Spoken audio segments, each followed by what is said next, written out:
Kas on olemas Pinocchio nina?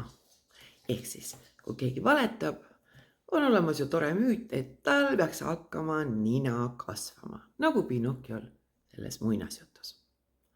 Aga õige vastus on hoopis see, et kui me mõtleme, võtame me kinni ninast.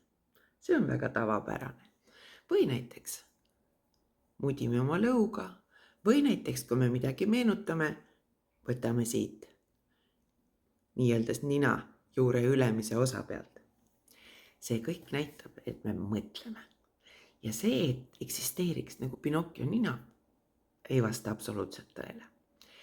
Lihtsalt, miks seda nimetatakse Pinocchio ninaks, on see, et kui me tunneme ärevuse tõusu, hakkame me ennast maandama.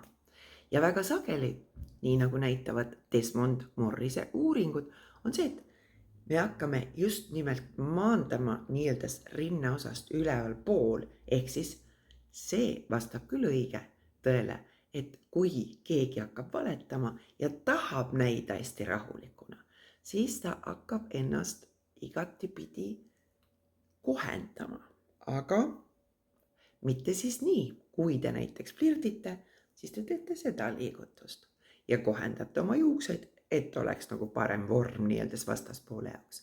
Aga kui te nüüd tahate näida rahulikuna, siis mis te teete? Te ju tahate näida rahulikuna, ehk siis te püüate mitte välja näidata, et ärevus kasvas. Ja sellepärast me näeme hästi sageli just siukseid igasuguseid liigutusi, mis on nagu märkamatud.